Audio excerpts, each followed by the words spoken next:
Hi hello ಎಲ್ಲರಿಗೂ ನಮಸ್ಕಾರ. Welcome back to our YouTube channel. So ಯಾರೆಲ್ಲ ವಿಡಿಯೋಸ್ ಅನ್ನ ಸಬ್ಸ್ಕ್ರೈಬ್ ಮಾಡದೆ ನೋಡ್ತಾ ಇದ್ದೀರಾ, ಸೊ ನಮ್ಮ ಒಂದು ಯೂಟ್ಯೂಬ್ ಚಾನಲ್ ಅನ್ನ ಸಬ್ಸ್ಕ್ರೈಬ್ ಮಾಡ್ಕೊಳ್ಳಿ ಅಂತ ಹೇಳ್ತಾ, ಈಗ ನೋಡಿ 8ನೇ ತರಗತಿಗೆ ಸಂಬಂಧಿಸಿದಂತೆ ಇಲ್ಲಿ ಕವಿ ಮತ್ತು ಲೇಖಕರ ಪರಿಚಯವನ್ನ ನೋಡ್ತಾ ಹೋಗೋಣ. This is very important. GPT ಯಲ್ಲಿ ಇರುವಂತ ಪೇಪರ್ 3ಗೆ ಇದು ಬಹಳನೇ ಉಪಯುಕ್ತ. ಓಕೆ, ನೀವು ನೋಡ್ಬೋದು ಸಿಲೆಬಸ್ ಅಲ್ಲಿ ಅದರಲ್ಲಿ ಪರ್ಟಿಕ್ಯುಲರ್ ಆಗಿ ಕೇಳಿದರೆ ಕವಿ ಮತ್ತು ಲೇಖಕರ ಪರಿಚಯ ಅಂತ ಹೇಳಿ. ಸೊ ಹಾಗಾಗಿ ಇಲ್ಲಿ ನಾವು ಮಾಡ್ತಾ ಇರುವಂತದ್ದು 5ರಿಂದ 10ನೇ ತರಗತಿವರೆಗೂ ಏನೆಲ್ಲ ಗದ್ಯ ಮತ್ತು ಪದ್ಯ ಭಾಗ ಬರುತ್ತೆ ಅಲ್ಲಿ ಇರುವಂತ ಎಲ್ಲಾ ಕವಿಗಳು ಮತ್ತು ಲೇಖಕರ ಪರಿಚಯವನ್ನ ಒಂದೇ ಕಡೆ ಮಾಡ್ಬಿಟ್ಟು ಇಲ್ಲಿ ನೋಡ್ತಾ ಇರುವಂತದ್ದು. 8ನೇ ತರಗತಿಗೆ ಸಂಬಂಧಿಸಿದಂತೆ ಮೊದಲನೇ ಪಾಠ ಮಗ್ಗದ ಸಾಹೇಬ. ಇದರ ಲೇಖಕರು ಬಂದ್ಬಿಟ್ಟು ಬಾಗಲೋಡಿ ದೇವರಾಯ. ಯಾರು? ಬಾಗಲೋಡಿ ದೇವರಾಯ. ಇವರು ಮಗ್ಗದ ಸಾಹೇಬ ಅನ್ನುವಂಥ ಗದ್ಯ ಭಾಗವನ್ನ ರಚಿಸಿದಂತವ್ರು. ಇವರು 1927 ದಕ್ಷಿಣ ಕನ್ನಡ ಜಿಲ್ಲೆಯ ಬಾಗಲೋಡಿಯಲ್ಲಿ ಇವರು ಜನಿಸ್ತಾರೆ. ಸೊ ಹಾಗಾಗಿ ಅವರ ಹೆಸರು ಬಾಗಲೋಡಿ ದೇವರಾಯ. ಇವರು 1985ರಲ್ಲಿ ಮರಣವನ್ನ ಹೊಂದುತ್ತಾರೆ. ಇವರು ಮೂಲತಃ ಪ್ರಾಧ್ಯಾಪಕರು. IAS ಪರೀಕ್ಷೆ ಪಾಸ್ ಆಗಿ IFS ಅಧಿಕಾರಿಗಳು ಆಗಿ ಕೂಡ ಕಾರ್ಯವನ್ನ ನಿರ್ವಹಿಸಿದ್ದಾರೆ. ಇನ್ನು ಕಥಾ ಸಂಗ್ರಹಗಳನ್ನ ನೋಡೋದಾದ್ರೆ ಹುಚ್ಚು ಮನಸೀಫಾ ಮತ್ತು ಇತರ ಕಥೆಗಳು, ಆರಾಧನಾ, ರುದ್ರಪ್ಪನ ರೌದ್ರ ಮತ್ತು ಇತರ ಕಥೆಗಳು. ಸೊ ಒಟ್ಟು 26 ಕಥೆಗಳನ್ನ ಬಾಗಲೋಡಿ ದೇವರಾಯ ಅವರು ರಚಿಸಿದ್ದಾರೆ. ಇನ್ನು ನೀರು ಕೊಡದ ನಾಡಿಯಲ್ಲಿ, ಓಕೆ, ನೀರು ಕೊಡದ ನಾಡಿನಲ್ಲಿ ಅಂದ್ರೆ ನೀರು ಕೊಡದೇ ಇರುವಂತಹ ನಾಡಿನಲ್ಲಿ. ಓಕೆ, ಸೊ ಇದನ್ನ ರಚಿಸಿದಂಥವ್ರು ಬರೆದಂಥವ್ರು ಶ್ರೀಮತಿ ನೇಮಿಚಂದ್ರ ಅವರು. ಇವರು ಹುಟ್ಟಿದ್ದು ಜುಲೈ 16, 1959 ಚಿತ್ರದುರ್ಗದಲ್ಲಿ ಇವರು ಜನಿಸಿದ್ರು. ಓಕೆ, ಸೊ ಇವರ ತಂದೆ ಪ್ರೊಫೆಸರ್ ಗುಂಡಣ್ಣ, ತಾಯಿ ತಿಮ್ಮಕ್ಕ. ಇವರ ವಿದ್ಯಾಭ್ಯಾಸ ಬಂದು BSc MSc ಇವರು ಪೂರ್ಣಗೊಳಿಸಿರ್ತಾರೆ. ಇನ್ನು HAL ನಲ್ಲಿ ಉನ್ನತ ತಂತ್ರಜ್ಞಾನ ದಲ್ಲಿ ಅವರು ಕೆಲಸ ಮಾಡ್ತಿರ್ತಾರೆ. ಇನ್ನು ಪ್ರವಾಸ ಕಥೆ ಬಂದ್ಬಿಟ್ಟು ಒಂದು ಕನಸಿನ ಪಯಣ ಮತ್ತೆ ಪೆರುವಿನ ಪವಿತ್ರ ಕಣಿವೆಯಲ್ಲಿ ಅನ್ನುವಂಥದ್ದು ಇವರ ಪ್ರವಾಸ ಕಥನ. ಇನ್ನು ಪ್ರಶಸ್ತಿ ಬಂದು ಇವರಿಗೆ ಸಾಹಿತ್ಯ ಪ್ರಶಸ್ತಿ, ನೃಪತುಂಗ ಪ್ರಶಸ್ತಿ ಮತ್ತೆ ಅತ್ತಿಮಬ್ಬೆ ಪ್ರಶಸ್ತಿ ಕೂಡ ನೇಮಿಚಂದ್ರ ಅವರಿಗೆ ಲಭಿಸಿದೆ. ಈ ಒಂದು ನೀರು ಕೊಡದ ನಾಡಿನಲ್ಲಿ ಏನು ಗದ್ಯ ಭಾಗ ಏನಿದೆ ಇದನ್ನ ಇವರ ಬದುಕು ಬದಲಿಸಬಹುದು ಅನ್ನುವಂತಹ ಕೃತಿಯಿಂದ ಆಯ್ದುಕೊಳ್ಳಲಾಗಿದೆ. ಖಂಡಿತವಾಗ್ಲೂ ಯಾರೆಲ್ಲ ಬದುಕು ಬದಲಿಸಬಹುದು ಪುಸ್ತಕ ಏನಿದೆ ನಿಮ್ಗೆ ಫ್ಲಿಪ್ಕಾರ್ಟ್, ಅಮೆಜಾನ್ ಇದ್ರಲ್ಲೆಲ್ಲ ಲಭ್ಯ ಇದೆ. ಖಂಡಿತವಾಗ್ಲೂ ತಗೊಂಡು ಓದಿ.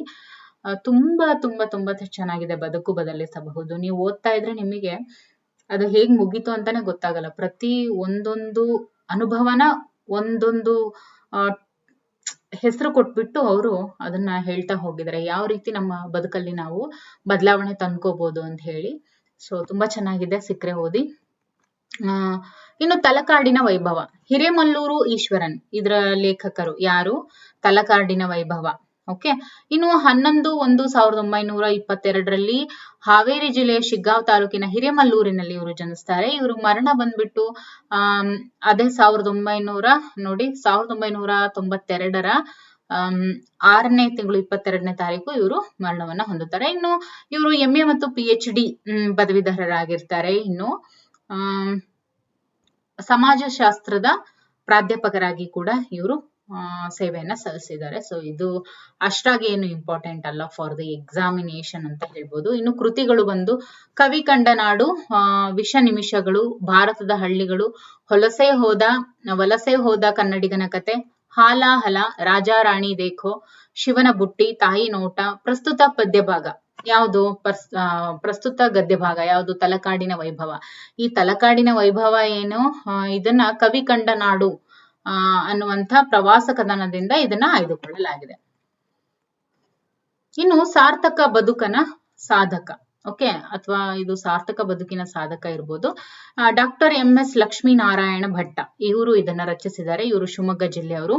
ಇವರ ತಾಯಿ ಮೂಕಾಂಬಿಕೆ. ಇನ್ನು ಕೃತಿಗಳು ಬಂದು ಚಿತ್ರಕೂಟ, ಸುಳಿ, ದೀಪಿಕಾ, ಭಾವಸಂಗಮ, ಬಂದೇ ಬರ್ತಾವ ಕಾಲ, ಬಾರೋ ವಸಂತ, ಅಭಿನಂದನ. ಇನ್ನು ಹೂವಾದ ಹುಡುಗಿಯನ್ನ AK ರಾಮಾನುಜನ್ ಅವರು ರಚಿಸಿದ್ದಾರೆ. ಇವರ ಪೂರ್ಣ ಹೆಸರು ಅತ್ತಿಪಟ್ ಕೃಷ್ಣಸ್ವಾಮಿ ರಾಮಾನುಜನ್. ಓಕೆ, ಇವರು ಮೈಸೂರಿನಲ್ಲಿ ಜನಿಸ್ತಾರೆ. 1929 ಮಾರ್ಚ್ 16ರಂದು MA ನಲ್ಲಿ ವಿದ್ಯಾಭ್ಯಾಸವನ್ನ ಪೂರ್ಣಗೊಳಿಸಿ ಪ್ರಾಧ್ಯಾಪಕರಾಗಿ ವೃತ್ತಿಯನ್ನ ಸಲ್ಲಿಸಿ 1993ರಲ್ಲಿ ಇವರು ನಿಧನರಾಗ್ತಾರೆ. ಇನ್ನು ಯಶೋಧರೆ ಏನಿದೆಯಲ್ಲ, ಇದನ್ನ ಬರೆದಂತವ್ರು ಮಾಸ್ತಿ ವೆಂಕಟೇಶ ಅಯ್ಯಂಗಾರ್. ಓಕೆ, ಈ ಮಾಸ್ತಿ ವೆಂಕಟೇಶ ಅಯ್ಯಂಗಾರ್ ಅವರು ಯಶೋಧರೆ ಅನ್ನುವಂತ ಒಂದು ಗದ್ಯ ಭಾಗವನ್ನ ಬರೆದಿದ್ದಾರೆ. ಇವರು ಕೋಲಾರ ಜಿಲ್ಲೆಯ ಮಾಲೂರು ತಾಲೂಕಿನ ಮಾಸ್ತಿ ಅವರು. ಸೊ ಹಾಗಾಗಿ ಇವ್ರ ಹೆಸರು ಮಾಸ್ತಿ ವೆಂಕಟೇಶ ಅಯ್ಯಂಗಾರ್. ನೋಡಿ, ಇವ್ರದ್ದು ಹುಟ್ಟಿದ ದಿನಾನೇ ಇವರು ತೀರ್ಕೊಂಡಿದ್ದಾರೆ. ನೋಡಿ, 6/6/1891 ಜನನ, ಅದೇ 6/6/1986 ಇವರು ನಿಧನರಾಗ್ತಾರೆ. ಸೊ ಮಾಸ್ತಿ ವೆಂಕಟೇಶ ಅಯ್ಯಂಗಾರ್ ಅವರ ಕಾವ್ಯನಾಮ ಯಾವುದು ಅಂತ ಹೇಳಿದ್ರೆ Srinivasa. This is very important. Masti Venkatesha Iyengar ಅವರ ಕಾವ್ಯನಾಮ ಬಂದು ಶ್ರೀನಿವಾಸ. ಇನ್ನು ವಿದ್ಯಾಭ್ಯಾಸ ಬಂದು MA, ವೃತ್ತಿ ಬಂದು ಸಹಾಯಕ ಜಿಲ್ಲಾಧಿಕಾರಿ AC ಆಗಿ ಇವರು ಕಾರ್ಯವನ್ನು ನಿರ್ವಹಿಸಿದ್ದಾರೆ. ಇನ್ನು ವಿಶೇಷ ಸಾಧನೆ ಅಂತ ಹೇಳಿದ್ರೆ ಮೈಸೂರು ಸಿವಿಲ್ ಪರೀಕ್ಷೆಯಲ್ಲಿ ಇವರು ಮೊದಲ ಸ್ಥಾನವನ್ನ ಪಡ್ಕೊಂಡಿದ್ರು. ಇನ್ನು ಇವರ ಕೃತಿಗಳನ್ನ ನೋಡೋದಾದ್ರೆ ಗೌತಮಿ ಹೇಳಿದ ಕತೆ, ಸಾರಿಪುತ್ರನ ಕೊನೆಯ ದಿನಗಳು, ಕುಚೇಲನ ಭಾಗ್ಯ, ಹೇಮಕೂಟದಿಂದ ಬಂದ ಮೇಯೆ, ಚಿಕ್ಕವೀರ ರಾಜೇಂದ್ರ. ಇನ್ನು ಇವರಿಗೆ ಜ್ಞಾನಪೀಠ ಪ್ರಶಸ್ತಿ ಕೂಡ ಲಭಿಸಿದೆ. ಮಾಸ್ತಿ ವೆಂಕಟೇಶ ಅಯ್ಯಂಗಾರ್ ಅವರಿಗೆ ಜ್ಞಾನಪೀಠ ಪ್ರಶಸ್ತಿ ಕೂಡ ಲಭಿಸಿದೆ. ಇನ್ನು ಅಮ್ಮ, UR ಅನಂತಮೂರ್ತಿ ಅವರು ರಚಿಸಿರುವಂತಹ ಈ ಅಮ್ಮ, ಓಕೆ, ಇವರ UR ಅನಂತಮೂರ್ತಿ ಅಂತ ಹೇಳಿದ್ರೆ ಯು ಬಂದು ಉಡುಪಿ ರಾಜಗೋಪಾಲಾಚಾರ್ಯ ಅನಂತಮೂರ್ತಿ ಅಂತ ಹೇಳಿ. ಇವರು MA ಮತ್ತೆ PhD ಅನ್ನ ಪಡ್ಕೊಂಡಿದ್ದಾರೆ. 1932 ಡಿಸೆಂಬರ್ 21 ಇವರು ಜನಿಸ್ತಾರೆ. ಶಿವಮೊಗ್ಗ ಜಿಲ್ಲೆಯ ತೀರ್ಥಹಳ್ಳಿ ತಾಲೂಕಿನ ಮೇಳಿಗೆ ಗ್ರಾಮದವರು ಇವರಾಗಿರ್ತಾರೆ. ಇನ್ನು ಕೃತಿಗಳು ಬಂದು ಕಾದಂಬರಿಗಳನ್ನ ನೋಡೋದಾದ್ರೆ ಸಂಸ್ಕಾರ, ಭಾರತೀಪುರ, ಭವ, ಅವಸ್ಥೆ, ಇವು ಇವರ ಕಾದಂಬರಿಗಳು.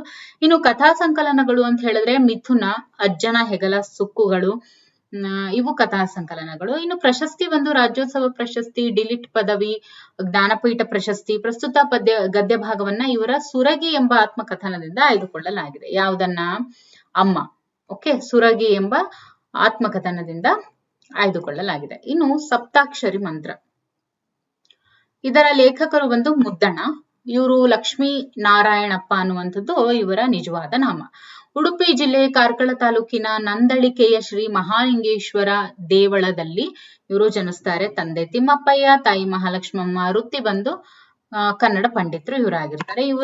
ಇನ್ನು ಇವರ ಕೃತಿಗಳು ನೋಡೋದಾದ್ರೆ ರತ್ನಾವತಿ ಕಲ್ಯಾಣ, ಕುಮಾರ ವಿಜಯ, ಶ್ರೀರಾಮ ಪಟ್ಟಾಭಿಷೇಕಂ, ಅದ್ಭುತ ರಾಮಾಯಣ, ರಾಮಾಶ್ವಮೇಧಂ. ಓಕೆ, ಇವೆಲ್ಲ ಏನು ಮುದ್ದಣ ಅವರ ಕೃತಿಗಳು. ಇನ್ನು ಪದ್ಯ ಭಾಗವನ್ನ ಈಗ ನೋಡ್ತಾ ಹೋಗೋಣ. ಇಲ್ಲಿವರೆಗೂ ಗದ್ಯ ಭಾಗ ಆಯ್ತು. ಈಗ ಕನ್ನಡಿಗರ ತಾಯಿ, ಇದನ್ನ ಎಂ ಗೋವಿಂದ ಪೈರವರು ರಚಿಸಿದ್ದಾರೆ. ಕನ್ನಡಿಗರ ತಾಯಿ, ಇವರ ತಂದೆ ತಿಮ್ಮಪೈ, ತಾಯಿ ದೇವಕಿ. ಇನ್ನು ಕಾಸರಗೋಡು ಜಿಲ್ಲೆಯ ಮಂಜೇಶ್ವರ ಅನ್ನುವಂತ ಸ್ಥಳದಲ್ಲಿ ಇವರು ಜನಿಸ್ತಾರೆ. ಇವರ ವೃತ್ತಿ ಸಂಶೋಧಕ, ವಿಮರ್ಶಕ, ಜೊತೆಗೆ ಅನುವಾದಕರಾಗಿ ಕೂಡ ಗೋವಿಂದ ಪೈರವರು ಸೇವೆಯನ್ನ ಸಲ್ಲಿಸಿದ್ದಾರೆ. ಇನ್ನು ಇವರ ಕೃತಿಗಳು ನೋಡೋದಾದ್ರೆ ಗಿಳಿವಿಂಡು, ನಂದಾದೀಪ, ವೈಶಾಖ ಮತ್ತು ಗೋಲ್ಗಾಥ, ಚಿತ್ರಭಾನು, ಹೆಬ್ಬೆರಳು, ಪಾರ್ಶ್ವನಾಥ ತೀರ್ಥಂಕರ ಚರಿತೆ, ಬಾಹುಬಲಿ ಗೊಮ್ಮಟೇಶ್ವರ ಚರಿತೆ, ಭಗವಾನ್ ಬುದ್ಧ. ಇನ್ನು ಇವರು ಬಿರುದು ಬಂದ್ಬಿಟ್ಟು ಮದ್ರಾಸ್ ಸರ್ಕಾರದಿಂದ ಇವರಿಗೆ ರಾಷ್ಟ್ರಕವಿ ಅನ್ನೋ ಬಿರುದು ಕೂಡ ಸಿಕ್ಕಿದೆ. ಓಕೆ, ಗೋವಿಂದ ಪೈ ಅವ್ರನ್ನ ರಾಷ್ಟ್ರಕವಿ, ಮದ್ರಾಸ್ ಸರ್ಕಾರದಿಂದ ಇವರಿಗೆ ರಾಷ್ಟ್ರಕವಿ ಅನ್ನೋ ಬಿರುದು ಕೂಡ ಸಿಕ್ಕಿದೆ. ವಿಶೇಷತೆ ಅಂತ ಹೇಳಿದ್ರೆ 1950ರಲ್ಲಿ ಬೊಂಬಾಯಲ್ಲಿ ನಡೆದಂತಹ ಕನ್ನಡ ಸಾಹಿತ್ಯ ಸಮ್ಮೇಳನದ ಅಧ್ಯಕ್ಷರಾಗಿ ಕೂಡ ಗೋವಿಂದ ಪೈ ಅವರು ಇದ್ರು. ಆಮೇಲೆ ಪ್ರಸ್ತುತ ಪದ್ಯ ಭಾಗವನ್ನು ಶತಮಾನದ ಮಕ್ಕಳ ಸಾಹಿತ್ಯ ಸಂಕಲನದಿಂದ ಆರಿಸಲಾಗಿದೆ. ಶತಮಾನದ ಮಕ್ಕಳ ಸಾಹಿತ್ಯ ಸಂಕಲನದಿಂದ ಇದನ್ನ ಆರಿಸಿದೆ. ಯಾವುದು? ಕನ್ನಡಿಗರ ತಾಯಿ. ಇನ್ನು ಸಣ್ಣ ಸಂಗತಿ, ಇದನ್ನ KS ನರಸಿಂಹಸ್ವಾಮಿ ಅವರು ರಚಿಸಿದ್ದಾರೆ. ಮಂಡ್ಯ ಜಿಲ್ಲೆಯ ಕೃಷ್ಣರಾಜಪೇಟೆ ತಾಲೂಕಿನ ಕಿಕ್ಕೇರಿ ಅವರು ಇವರಾಗಿರ್ತಾರೆ. ನೋಡಿ, KS ನರಸಿಂಹಸ್ವಾಮಿ ಅವರು ಮೈಸೂರು ಮಲ್ಲಿಗೆ, ಇದನ್ನ KE ನಲ್ಲಿ ಕೇಳಿದ್ರು ಈ ಕ್ವೆಶನ್. ಮೈಸೂರು ಮಲ್ಲಿಗೆ ಇದನ್ನ ರಚಿಸಿದಂತಹ ಕವಿ ಯಾರು, ಅಥವಾ ಇದರ OS ಅಂದ್ರೆ ಇದನ್ನ ರಚಿಸಿದವರು ಅಂತ ಹೇಳಿ ಕೇಳಿದ್ರು. ಇದನ್ನ KEA 2000 ಎಷ್ಟು 19 ಇದು ಬಂದು ಆಗ 670 ಪೋಸ್ಟ್ ಕಾಲ್ ಮಾಡಿದ್ರಲ್ವಾ, ಅದ್ರೊಳಗಡೆ ಈ ಕ್ವೆಶನ್ ಇತ್ತು. KS ನರಸಿಂಹಸ್ವಾಮಿ ಅವರು ಮೈಸೂರು ಮಲ್ಲಿಗೆ ಐ ಥಿಂಕ್ 2021 ಅನ್ಸುತ್ತೆ. 2023. ಎಸ್, 2023 ಏನ್ ಅಕ್ಟೋಬರ್ ಸೆಪ್ಟೆಂಬರ್ ಅಲ್ಲಿ ಪರೀಕ್ಷೆಗಳು ನಡೆದವು ಅಲ್ವಾ, ಸೊ ಆ ಟೈಮಲ್ಲಿ ಇದು ಕ್ವಶನ್ ಬಂದಿತ್ತು. ಯಾರೆಲ್ಲ ಬರ್ದಿರ್ತೀರಾ ಅವ್ರಿಗೆ ಗೊತ್ತಿರುತ್ತೆ. KS ನರಸಿಂಹಸ್ವಾಮಿ ಅವರು ಮೈಸೂರು ಮಲ್ಲಿಗೆ, ಶಿಲಾಲತೆ, ಐರಾವತ, ನವಪಲ್ಲವ, ಇರುವಂತಿಗೆ, ದೀಪದ ಮಲ್ಲಿ, ಮನೆಯಿಂದ ಮನೆಗೆ, ತೆರೆದ ಬಾಗಿಲು, ಇವೆಲ್ಲ ಇವರ ಕೃತಿಗಳು. ಇನ್ನು ಇವರಿಗೆ ಪಂಪ ಪ್ರಶಸ್ತಿ ಮತ್ತೆ ಪ್ರೇಮ ಕವಿ ಅಂತ ಹೇಳಿ ಕರೀತಾರೆ.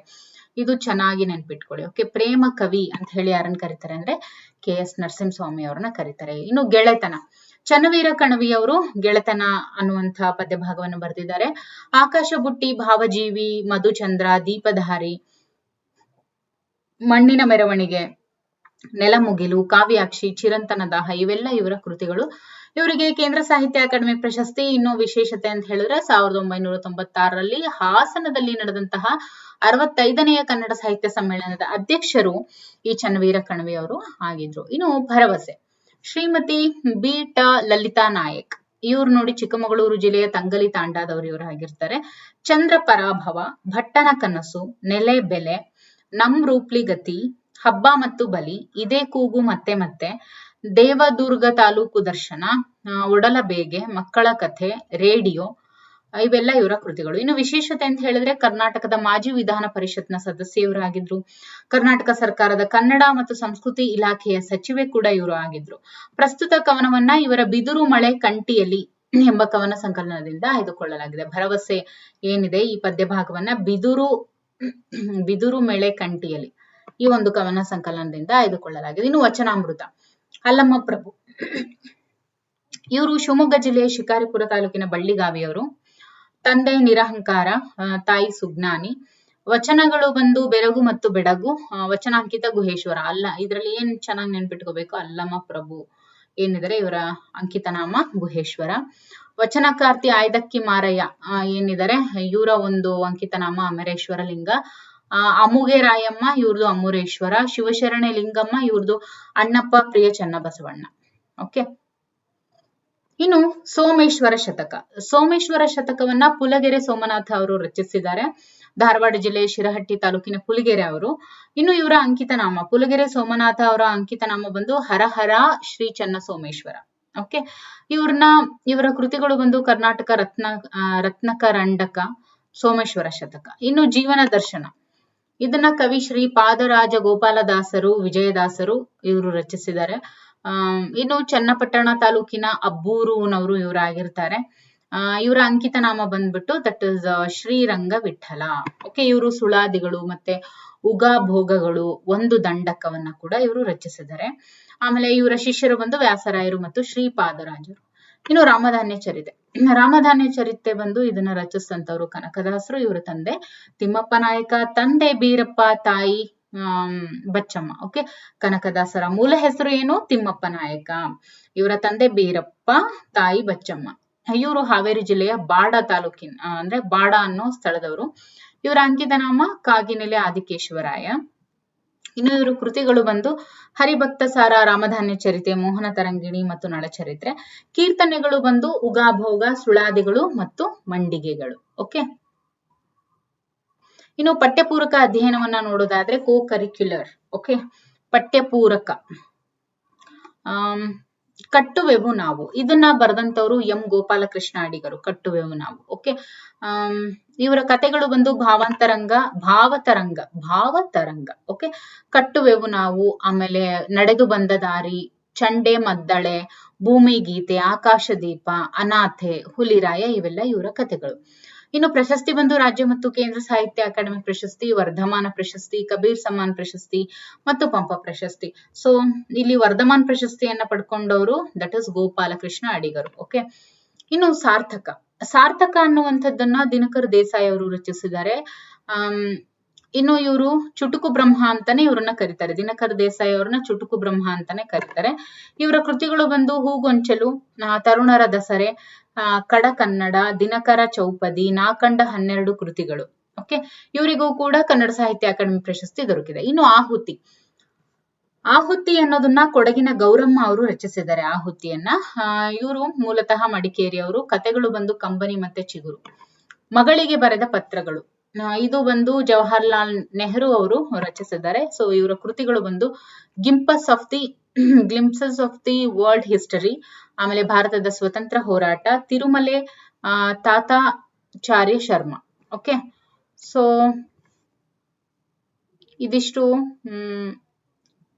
ಏನಾಗಿತ್ತು, 8ನೇ ತರಗತಿಗೆ ಸಂಬಂಧಿಸಿದಂತೆ ಗದ್ಯ ಭಾಗ, ಪದ್ಯ ಭಾಗ ಜೊತೆಗೆ ಪಠ್ಯಪೂರಕ, ಲೇಖಕ ಮತ್ತು ಕವಿಗಳ ಪರಿಚಯ ಆಗಿತ್ತು. ಇನ್ನು ಮುಂದಿನ ತರಗತಿಯಲ್ಲಿ ನಾವು ಇನ್ನಷ್ಟು ಇದ್ರ ಬಗ್ಗೆ ನೋಡ್ತಾ ಹೋಗೋಣ. Okay, thank you for watching.